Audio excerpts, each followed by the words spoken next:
मेरा video lecture देखने वाले सभी भाइयों एवं बहनों से नमस्कार।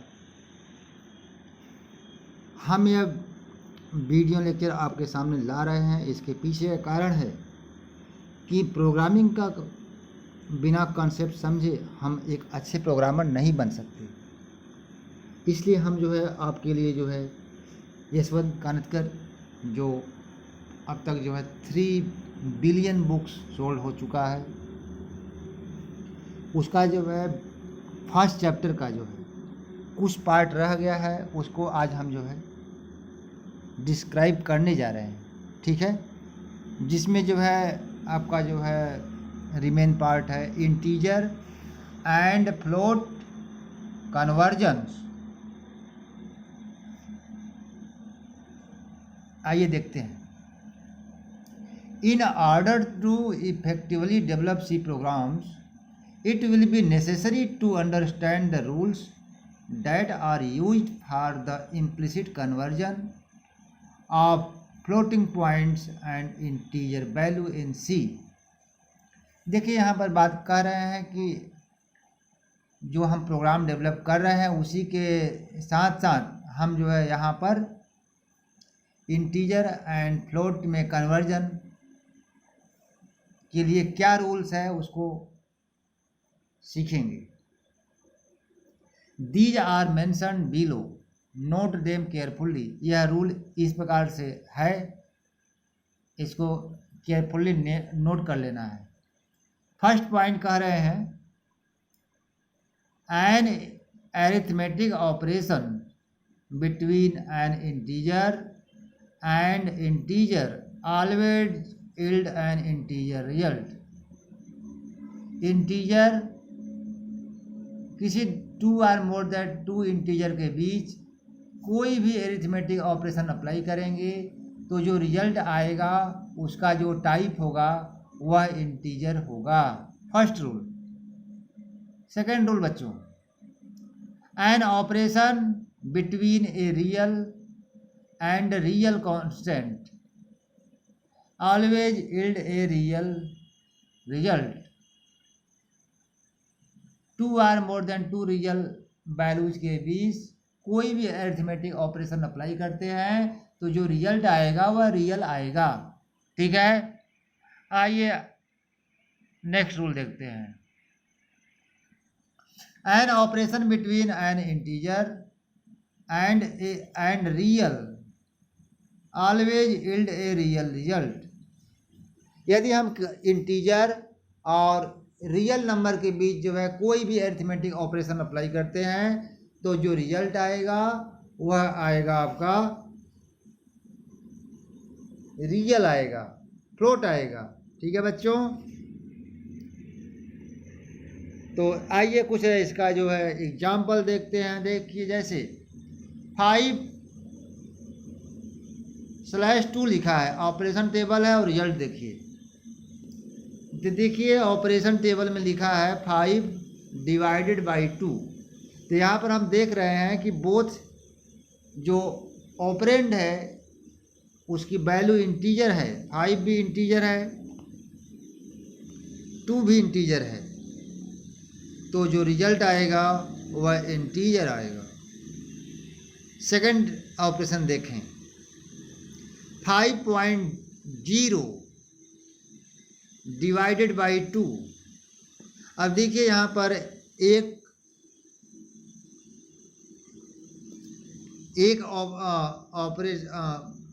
डेटा आपका रियल है, दूसरा इंटीजर है। तो रियल एंड इंटीजर के बीच हम कोई भी ऑपरेशन अप्लाई करेंगे तो जो रिजल्ट आएगा वो रियल आएगा। इस कारण से यहाँ पर 2.5 जो कि रियल टाइप का डेटा है वह आया। आगे 5 डिवाइडेड बाई 2.0। तो देखिए यहाँ पर भी एक डेटा इंटीजर टाइप का है, दूसरा रियल है, तो जो रिजल्ट आएगा वह रियल आएगा। Next 5.0 divide 2.0। तो यहाँ पर भी हम देख रहे हैं कि बोथ ऑपरेंड है जो कि रियल टाइप का है, तो जो रिजल्ट आएगा वह रियल आएगा। इस कारण से 3 केस में कोई भी एक जो है 1 आर बोथ ऑपरेंड रियल होंगे तो रिजल्ट रियल आएगा, अदरवाइज इंटीजर आएगा। जैसे देखें 2/5 दोनों इंटीजर है तो जो रिजल्ट आएगा वह इंटीजर आएगा, 0 आएगा। 2.0 डिवाइडेड बाई 5। अब देखिए यहाँ पर एक ऑपरेंड रियल है, दूसरा इंटीजर है, इस कारण से जो रिजल्ट आएगा वह रियल आएगा। तो इस कारण से जो रिजल्ट आएगा 0.4 आएगा। इसी तरह से 2 डिवाइडेड बाई 5.0 ये भी वहीं आएगा फ्लोट। 2.0 डिवाइडेड बाई 5.0 तो बोथ जब फ्लोट रहेगा तो भी जो है फ्लोट ही आएगा। ठीक है, आगे देखते हैं। Type conversion in assignment. It may so happen that the type of the expression and type of the variable on the left hand side of the assignment operator may not be same। जब हम कोई जो है expression right करते हैं जिसमें assignment operator होता है, यह कोई ज़रूरी नहीं होता है कि असाइनमेंट ऑपरेटर के लेफ्ट जो टाइप है वहीं राइट साइड का भी हो। ठीक है, ऐसे सिचुएशन में हमें कन्वर्जन करना पड़ता है। In such a case the value of the expression is promoted or demoted depending on the type of variable on left hand side of assignment operator। ऐसे सिचुएशन में हम जो एक्सप्रेशन होते हैं उनकी वैल्यू को प्रमोट कर सकते हैं और डिमोट करते हैं, डिपेंड करता है कि left hand side assignment operator के बाद जो वेरिएबल है वह जो है इंटीजर है, फ्लोट है, डबल है या जो भी टाइप है उसके अकॉर्डिंग होता है। जैसे एग्जांपल देखें, INT I फ्लोट B। देखिए यहाँ पर दो वेरिएबल ले रहे हैं, फर्स्ट इंटीजर I वेरिएबल, दूसरा B फ्लोट वेरिएबल है। I में हम जो है देखिए बच्चों I इंटीजर टाइप का है लेकिन वैल्यू क्या ले रहे हैं 3.5 जो कि फ्लोट टाइप का डेटा है। B में देखिए B फ्लोट टाइप का वेरिएबल है लेकिन उसमें जो डेटा ले रहे हैं, वैल्यू ले रहे हैं वह इंटीजर टाइप का है। अब देखिए क्या होगा, here in the first assignment statement though the expression value is a float. तो देखिए फर्स्ट जो असाइनमेंट एक्सप्रेशन है, स्टेटमेंट है, उसमें जो वैल्यू है वह फ्लोट टाइप का है। अब देखिए जो राइट साइड की वैल्यू है असाइनमेंट के वह फ्लोट है और लेफ्ट साइड जो वेरिएबल I है उसका टाइप क्या है, उसका टाइप है integer. In such a case the float is demoted to an int and then its value is stored. ऐसे सिचुएशन में कह रहे हैं कि इसका जो वैल्यू होगा पहले डिमोटेड होगा, पहले जो है डिमोटेड होगा इंटीजर में, उसके बाद I में स्टोर होगा। Hence what get stored in I is 3। ठीक है बच्चों, ऐसे सिचुएशन में I में फ्लोट 3.5 का डिमोटेड वैल्यू क्या होगा 3 होगा जो इंटीजर में स्टोर होगा। इसी तरह से बच्चों जो नेक्स्ट स्टेटमेंट है जिसमें जो है राइट साइड की वैल्यू इंटीजर है लेकिन जो लेफ्ट साइड जो वेरिएबल है उसका जो टाइप है वो फ्लोट है। ठीक है, हेंस 30 इज प्रमोटेड टू 30.000000।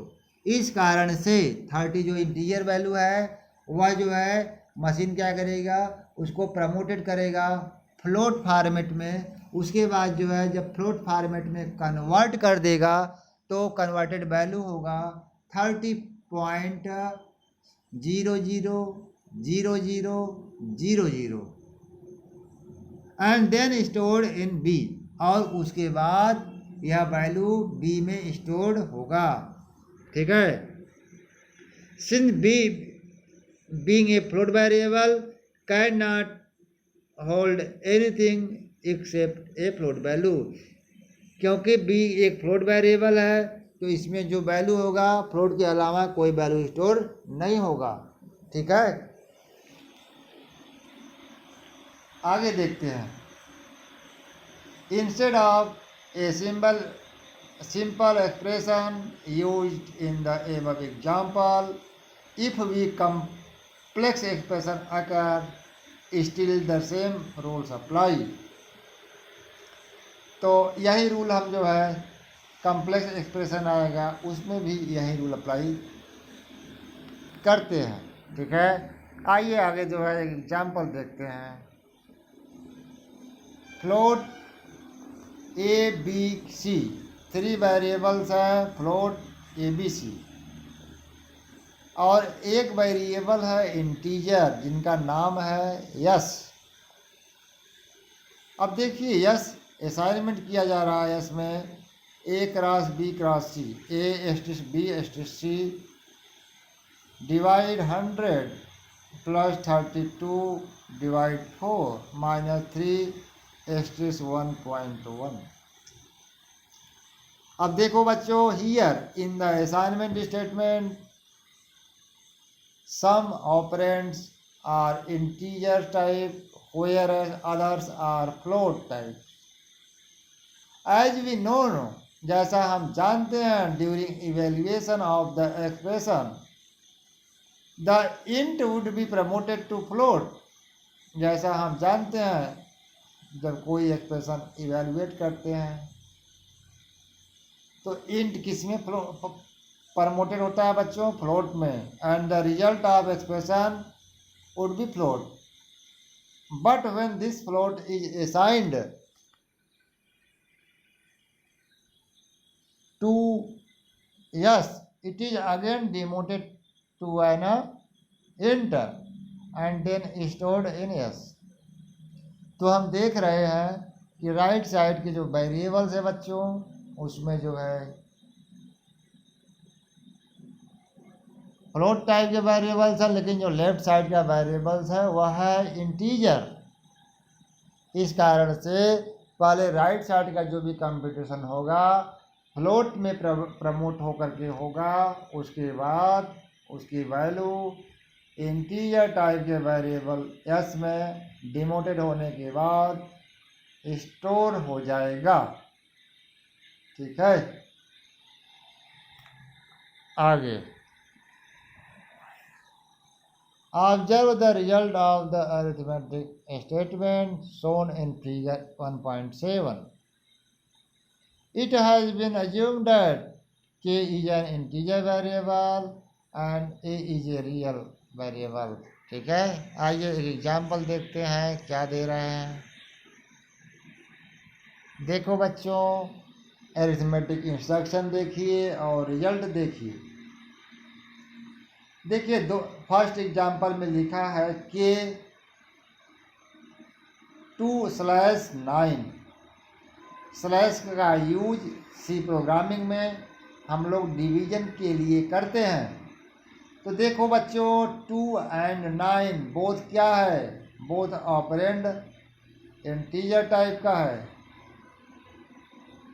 इस कारण से जब इसको सॉल्व करेंगे तो इंटीजर इंटीजर रिजल्ट किस में आएगा, इंटीजर। इसलिए 2 को 9 से डिवाइड करेंगे तो जो इंटीजर आएगा वह आएगा 0।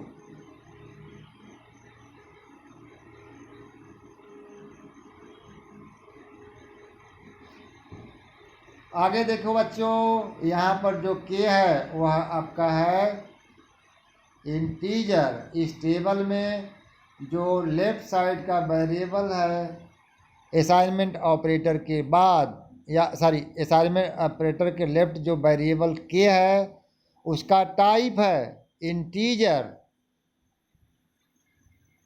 अब आगे देखिए 2.0 डिवाइडेड 9, तो देखिए यहाँ पर एक ऑपरेंड फ्लोट है, रियल है, दूसरा है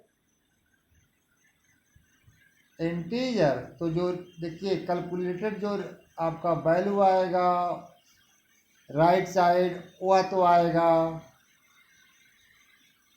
0.222 डॉट डॉट, लेकिन जो left hand side assignment operator के बाद, सॉरी असाइनमेंट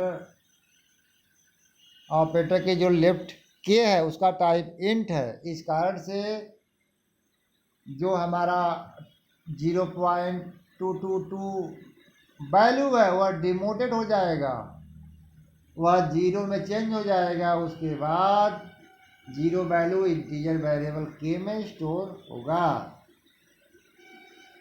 उसी तरह से बच्चों 2.0 डिवाइडेड बाई 9.0 है, इस केस में भी यही होगा, जीरो स्टोर होगा। आगे के में देखिए क्या है 9 डिवाइडेड बाई 2, तो कितना इंटीजर आएगा 4। यही वैल्यू हमारा स्टोर होगा के में, चाहे राइट साइड की वैल्यू 0 आए या 4.5 आए, ऑल केसेस में वैल्यू क्या आएगा, यही आएगा 444। अब देखिए बच्चों टेबल में थर्ड कॉलम में देखिए, थर्ड एंड फोर्थ कॉलम में, अब देखिए सेम एक्सप्रेशन। अब लेफ्ट साइड का जो वेरिएबल है उसका जो टाइप है ए का जो टाइप है बच्चों फ्लोट है। अब देखो ध्यान से, फ्लोट है और राइट साइड 2 डिवाइड 9, तो देखो बच्चों जब 2 डिवाइड इंटीजर बाय इंटीजर करेंगे तो जो राइट साइड का एक्सप्रेशन है इसका जो रिजल्ट आएगा वह इंटीजर आएगा, तो 0 आएगा। अब 0 को जब लेफ्ट साइड के फॉर्मेट में प्रमोट करेंगे तो 0.0 रिजल्ट आएगा। नेक्स्ट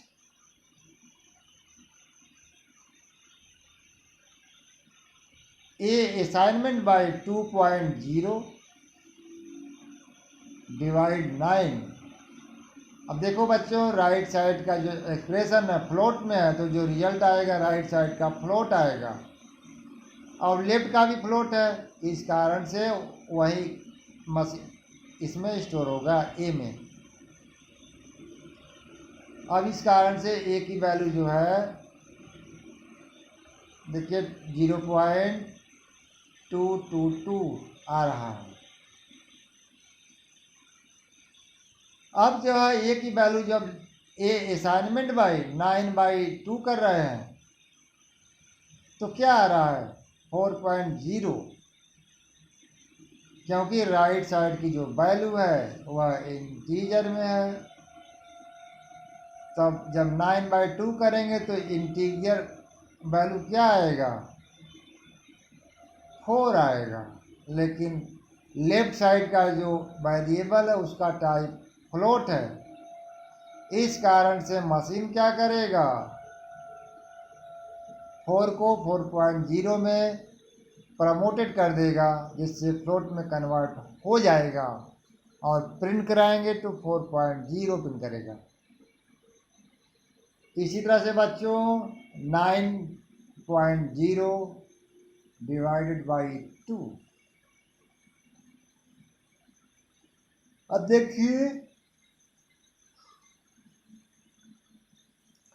इसमें क्या होगा 4.5 आएगा, इस तरह से रिमेन्स जो केस है इसमें 4.5 आएगा। ठीक है बच्चों, चलिए आगे देखते हैं।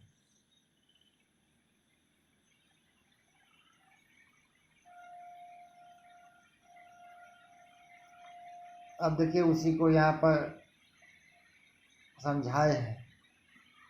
इन द फर्स्ट के असाइनमेंट बाई 2/9 सेमिकोलर के असाइनमेंट बाई 2.0 डिवाइड 9। अब देखिए लिखा है बच्चों, since both 2 and 9 are integers, the result is an integer that is 0. This 0 is then assigned to k. In the second statement, 9 is promoted to 9.0 and then the division is performed. Division yields 0.222222. However, this cannot be stored in K.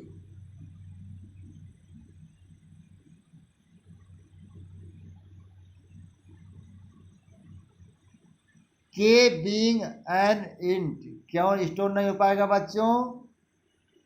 क्योंकि K का जो type है वह integer type है। ठीक है बच्चों, इस कारण से 2/9 2.0 डिवाइडेड 9 कितना स्टोर होगा? मशीन में 0 ही स्टोर होगा। ठीक है,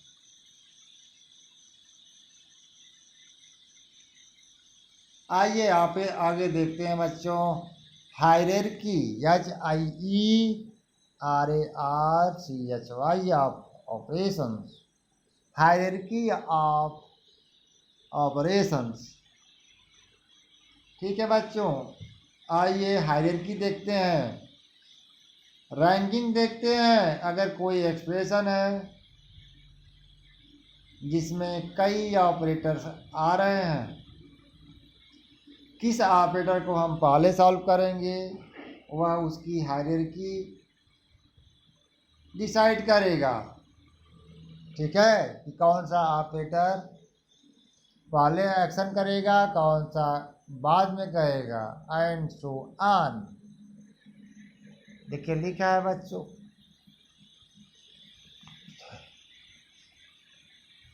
while executing an arithmetic statement which has 2 or more operators, we may have some problems as to how exactly does it get executed. यह कह रहे हैं कि जब हम कोई एक्सप्रेशन सॉल्व करते हैं, जब उसमें 2 या 2 से अधिक ऑपरेटर्स आते हैं, किस ऑपरेटर को पहले सॉल्व करें यह उसकी हायरार्की डिसाइड करेगा। जैसे देखो बच्चों, फॉर एग्जाम्पल, उदाहरण के तौर पर 2*x minus 3*y correspond to 2x minus 3y over r to round bracket में x minus 3y। Similarly does A/B/C correspond to A/ round bracket में B/C। अब देखिए यहाँ पे क्या है, एक एक्सप्रेशन को हम कई तरह से लिख सकते हैं, कौन करेक्ट है कौन नहीं वह जो है हायरार्की डिसाइड करेगा। ठीक है बच्चों, आगे देखिए। जैसे देखो बच्चों,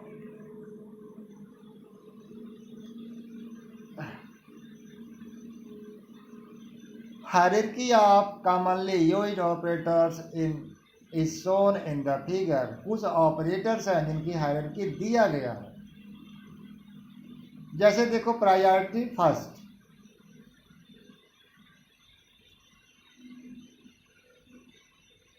एस्ट्रिस्क जिसको मल्टीप्लिकेशन के लिए यूज होता है, स्लैश डिवीजन के लिए, मॉडलो डिवीजन रिमाइंडर निकालने के लिए, शेष निकालने के लिए यूज करते हैं। इनका रैंक हाई है, फर्स्ट रैंक है। सबसे पहले इनको सॉल्व करते हैं। आगे देखो सेकंड रैंक में क्या है बच्चों, सेकंड प्रायोरिटी क्या है, plus minus, addition, subtraction. Third priority क्या है, असाइनमेंट। अगर ये सभी ऑपरेटर्स एक साथ आए तो सबसे पहले हम फर्स्ट रैंक वाले ऑपरेटर्स को यूज करेंगे, उसके बाद सेकंड रैंक के ऑपरेटर को यूज करेंगे, उसके बाद थर्ड रैंक के ऑपरेटर को यूज करते हैं। ठीक है बच्चों, आगे देखते हैं।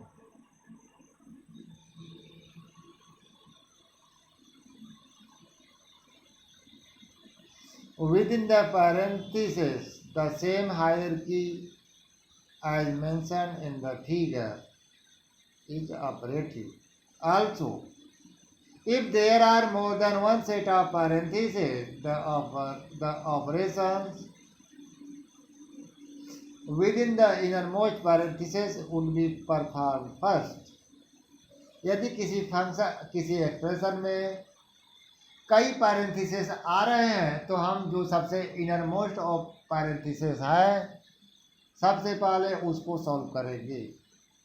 ठीक है, next point, we must always remember to use pair of parenthesis.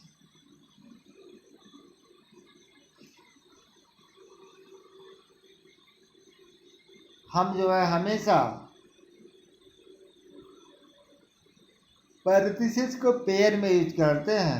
ठीक है बच्चों, एक careless imbalance of right and left parenthesis is a common error. तो हम पैरेंथेसिस जहाँ यूज करते हैं लेफ्ट एंड राइट पैरेंथेसिस हमारे बैलेंस फॉर्म में होने चाहिए, अदरवाइज इधर शो करेगा।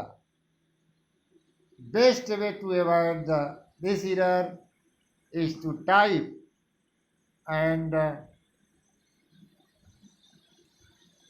then type an expression inside it। सबसे बेस्ट तरीका यह है कि सबसे पहले हम पैरेंथेसिस राइट करें, उसके बाद उसके अंदर फार्मूले राइट करें। आगे देखो बच्चों, यहाँ पर देखिए एक प्रॉब्लम है।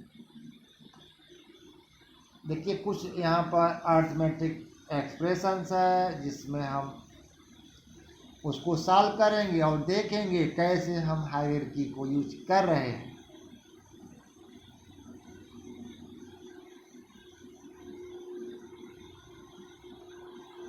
देखो बच्चों, यहाँ पर एक एग्जाम्पल 1.1 देखिए।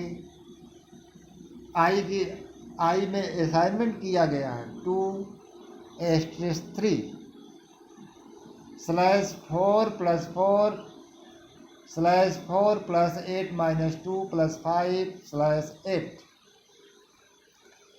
अब आइए देखते हैं कैसे स्टेप बाय स्टेप इसको इवेलुएट करते हैं। ठीक है, देखो बच्चों, इसको स्टेप बाय स्टेप कैसे इवेलुएट करते हैं। तो डी मास रूल अप्लाई करते हैं।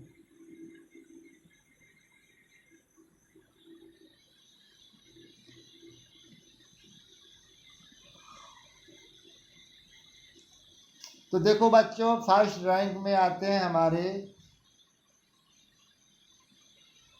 Multiplication division. सबसे पहले मल्टीप्लिकेशन डिवीजन करते हैं, लेफ्ट टू राइट चलेंगे, जो पहले मिलेगा उसको पहले सॉल्व करते हैं। तो देखो बच्चों, यहाँ पर जो भी एक्सप्रेशन था, देखो यहाँ पर ये यहाँ 2:3 है।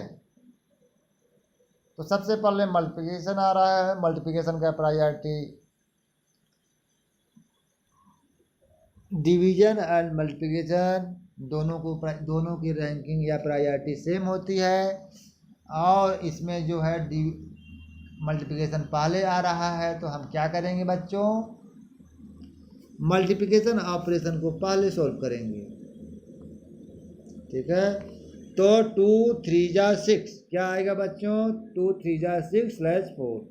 तो देखिए यहीं जो है बच्चों, यहाँ पर ऑपरेशन अप्लाई करने के बाद देखिए यहाँ लिखा है, राउंड साइड में देखें आप लोग, ऑपरेशन कोलन लगाकर लिखा गया है एस्टिस।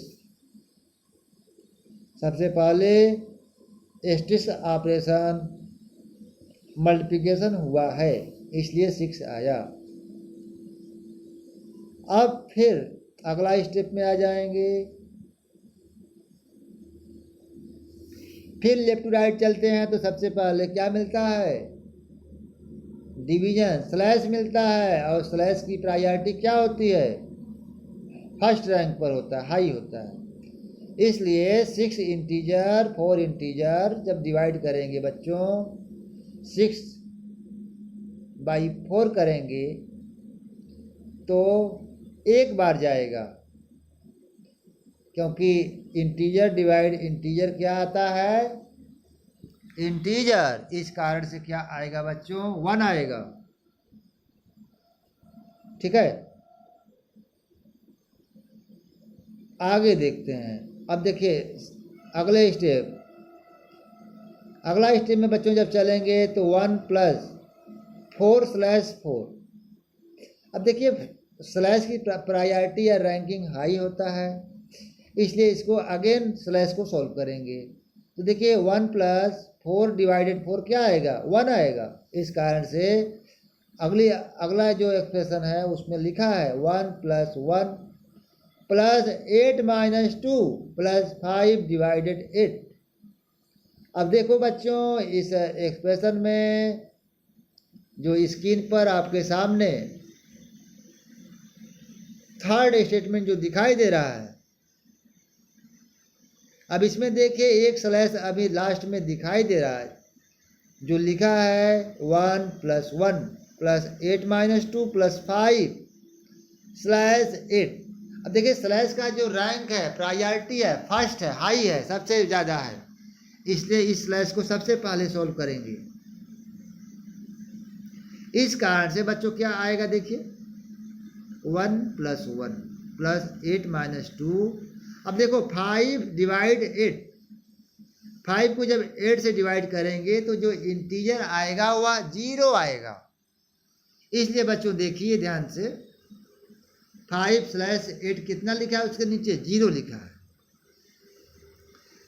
ठीक है बच्चों, इस कारण से अब देखिए 4th लाइन पर आ जाओ तो वहाँ 0 लिखा है।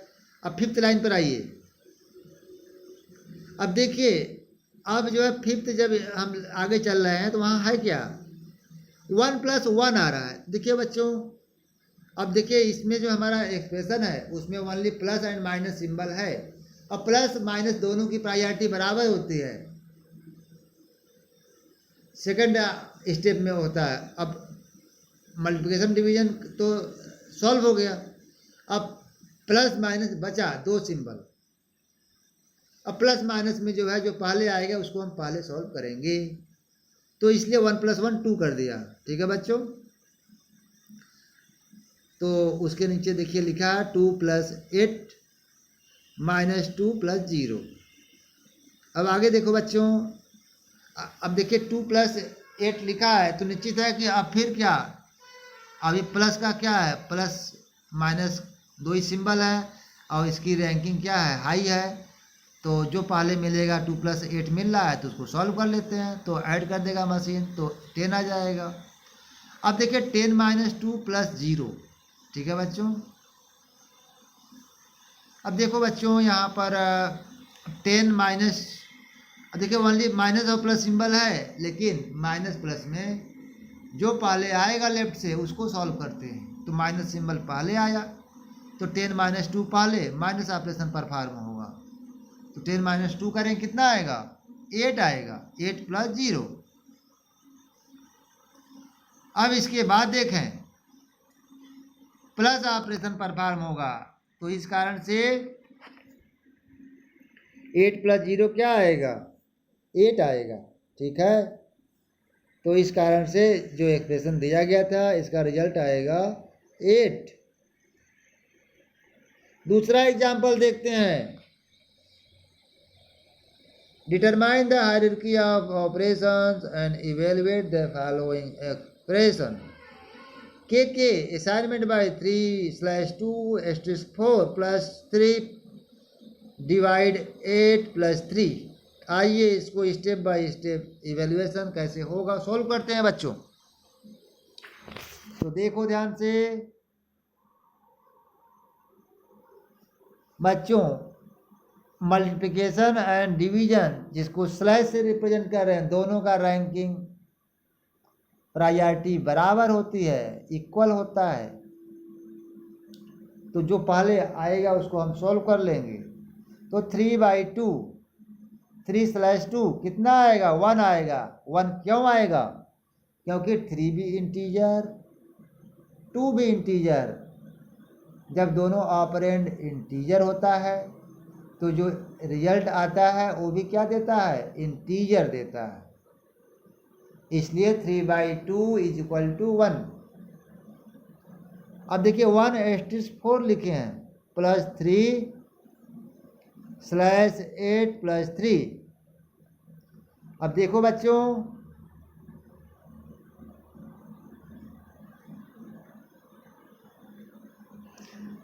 वन एस्ट्रिस के जब 4 करेंगे तो मल्टीप्लिकेशन को पहले आ रहा है तो मल्टीप्लिकेशन को पहले सॉल्व करेंगे तो 4 आ जाएगा।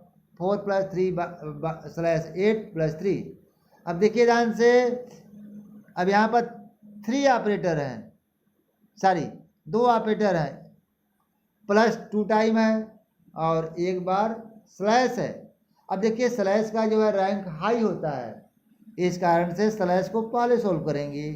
तो 3/8 जब सॉल्व करेंगे, थर्ड जो भी हमारा स्टेटमेंट है एग्जाम्पल का, वहाँ पर 0 आएगा क्योंकि 3 इंटीजर 8 इंटीजर, तो जो रिजल्ट आएगा वो इंटीजर। तो अगला जो रिजल्ट आ रहा है डबल के असाइनमेंट बाई 4 प्लस 0 प्लस 3। ठीक है बच्चों, अब आगे देखते हैं। 4 प्लस 0 प्लस 3। तो अब देखिए जब प्लस ऑपरेशन अप्लाई करेंगे तो 4 प्लस 0 क्या आएगा, 4 आएगा। अगेन 4 प्लस 3 करेंगे तो क्या आएगा बच्चों, 7 आएगा। ठीक है, तो इस तरह से डबल के की इस वैल्यू क्या आएगा, 7 आएगा। अब देखो बच्चों यहाँ पर एक टेबल दिया है जिसमें algebraic expression and C expression को चेंज किया गया है। अलजेब्रिक एक्सप्रेशन को सी एक्सप्रेशन में लिखा गया है। देखो फर्स्ट अलजेब्रा में अगर हम राइट करें A cross B minus C cross D, तो C में कैसे लिखेंगे, A asterisk B minus C asterisk D। अब देखो बच्चों नेक्स्ट, M प्लस N, एक राउंड ब्रैकेट में दूसरे में A प्लस B है। ऐसा प्रॉब्लम है तो C में लिखेंगे M प्लस N पैरेंथिस में, उसके बाद जहाँ पर कुछ नहीं है वहाँ पर अलजेब्रा में मल्टीप्लिकेशन समझते हैं और सी प्रोग्रामिंग में वहाँ पर एस्ट्रिस्क सिंबल लगाएंगे। आगे देखिए 3x square plus 2x plus 5। अब बच्चों देखो इसको कैसे लिखेंगे, 3 एस्ट्रिस्क x 2 बार मल्टीप्लिकेशन है इसलिए x asterisk x plus 2 asterisk x plus 5। उसी तरह से बच्चों अगला algebraic expression a plus b plus c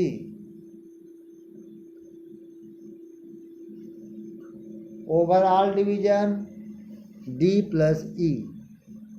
अब देखिए a plus b plus c का डिवाइड किया जा रहा है, इसलिए इसको पैरेंथेसिस में राइट करेंगे a plus b plus c parenthesis में डिवीजन स्लैश राउंड ब्रैकेट में d प्लस e। आगे देखिए स्क्वायर ब्रैकेट में बच्चों लिखा है 2by divided by d plus 1। अब देखो बच्चों यहाँ पर कैसे होगा 2b y divided by d plus 1 minus x divided by 3 round bracket में z प्लस y। ठीक है बच्चों, तो यहाँ पर यह एग्जाम्पल था जिसके हेल्प से हम लोग अलजेब्रिक एक्सप्रेशन को सी एक्सप्रेशन में कन्वर्ट कर सकते हैं। ऐसे हमारे सामने कोई प्रॉब्लम आएगा तो ऐसे ही फॉलो करेंगे। आइए आगे देखते हैं एसोसिएटिविटी ऑफ ऑपरेटर्स।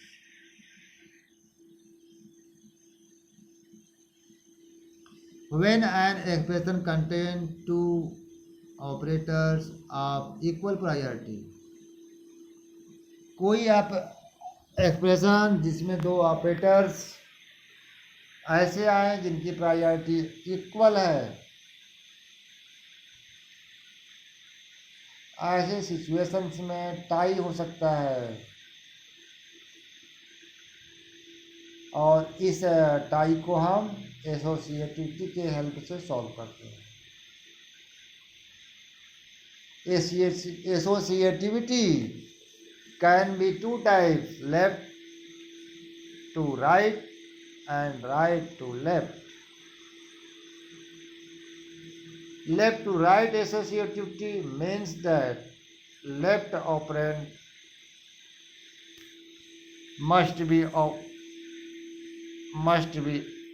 unambiguous.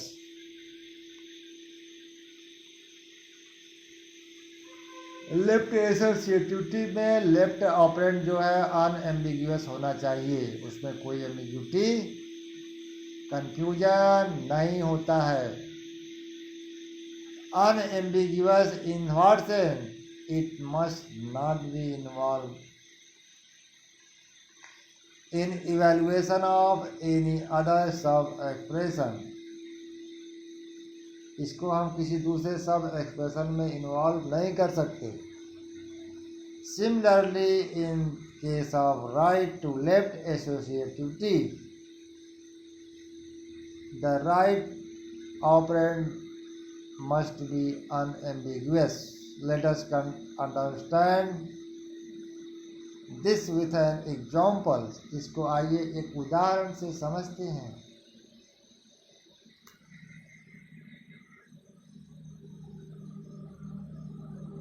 जैसे बच्चों लिखा है एग्जाम्पल में ए assignment by 3/2 *5 semicolon. Here there is a tie between operators of same priority.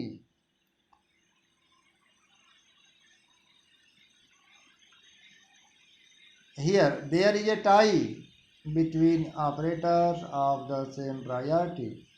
अब देखो बच्चों, यहाँ पर जो हमारे ऑपरेटर्स हैं इनमें टाई हो जा रहा है। क्यों? क्योंकि दोनों ऑपरेटर्स की प्रायोरिटी तो सेम है। स्लैश एंड स्टार दोनों की प्रायोरिटी बच्चों क्या है? Same. This tie is settled using the associativity of slash and asterisk. but both enjoy left to right associativity, लेकिन दोनों जो है लेफ्ट टू राइट एसोसिएटिविटी को फॉलो करते हैं। Figure 1.10 shows for each operator which perform which operand is unambiguous and which is not। एक table से समझते हैं कौन एम्बिग्यूअस है कौन अनएम्बिग्यूअस है। देखो बच्चों, जो ऑपरेटर है स्लैश, उसके लेफ्ट में 3 लिखा है और राइट में क्या लिखा है बच्चों 2 और 2/5। Left operand is unambiguous, right is not. Left क्या है अनएम्बिग्यूअस है। आगे देखिए, एस्टिस्क लगा रहे हैं तो क्या हो रहा है,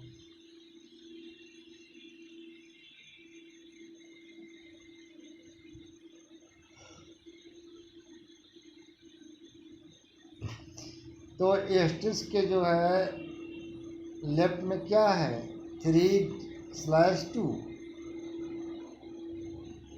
R2,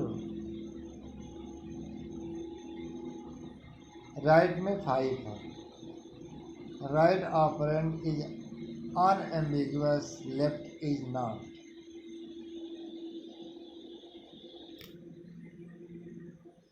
since both slash and asterisk have L to R associativity and only slash has unambiguous।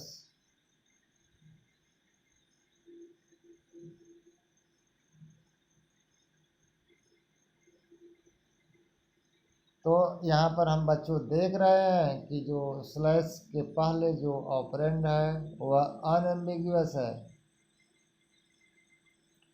इस कारण से लेफ्ट टू राइट चल रहा है तो यह एक्शन पहले करेगा। ठीक है,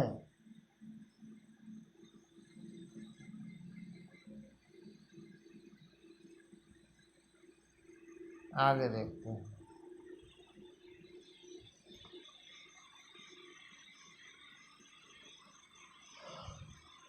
consider one more expression here, both assignment operators have the same priority and the same associativity।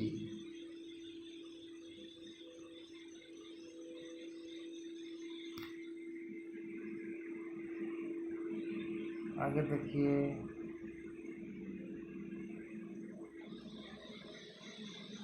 Assignment operator लिखा है, लेफ्ट साइड ए है, राइट साइड क्या है बी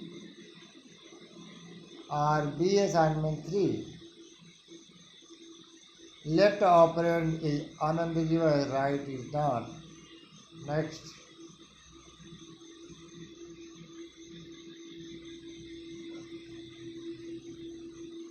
सब एक्सप्रेशन देख रहे हैं।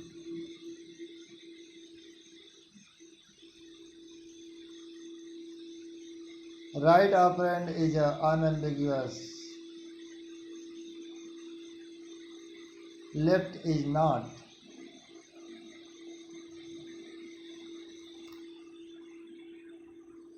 Since both have R2L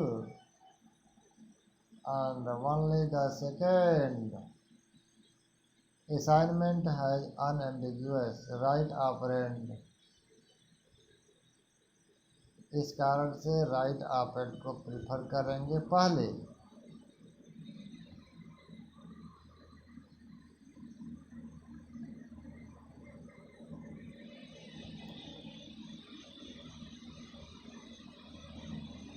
एक दूसरा एग्जाम्पल देखते हैं बच्चों।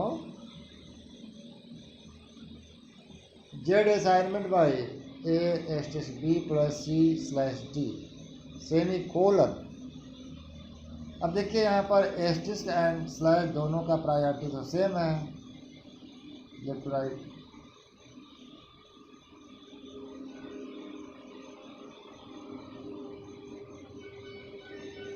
अब देखिए यहाँ पर लिखा है कि both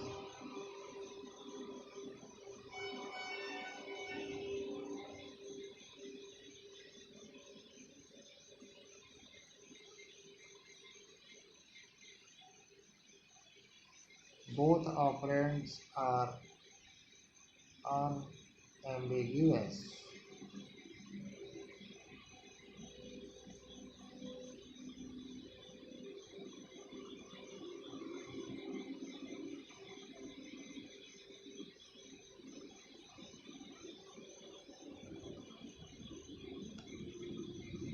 Here say left operand for both operations.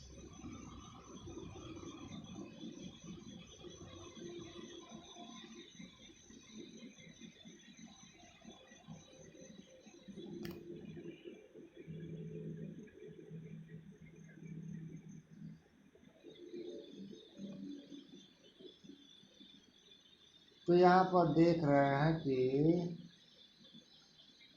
बच्चों दोनों ऑपरेटर्स का काम हो सकता है, रिजल्ट सेम आएगा।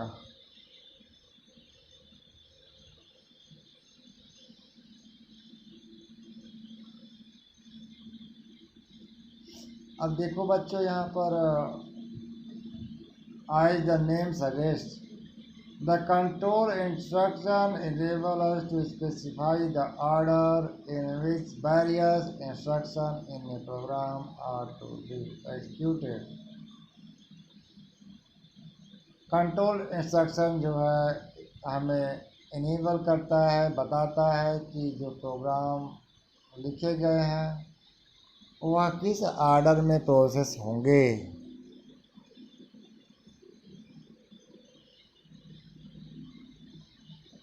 अब देखिए कंट्रोल इंस्ट्रक्शन को यहाँ पर 4 भागों में बांटा गया है। सीक्वेंस कंट्रोल इंस्ट्रक्शन, सिलेक्शन और डिसीजन कंट्रोल इंस्ट्रक्शन, रिपीटिशन और लूप कंट्रोल इंस्ट्रक्शन, डी है case control instructions.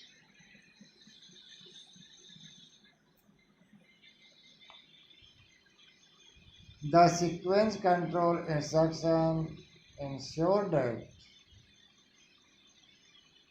the instructions are executed in the same order in which they appear in the program.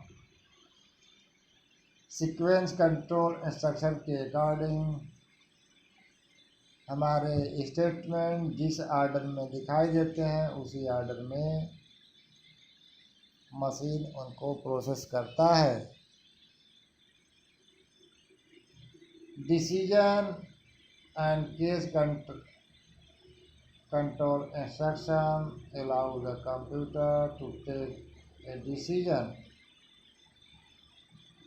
As which instruction is to be executed next.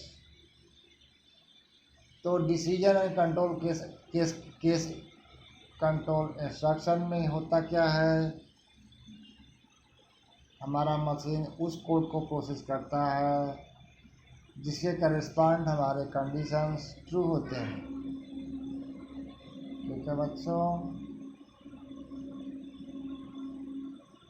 आगे देखते हैं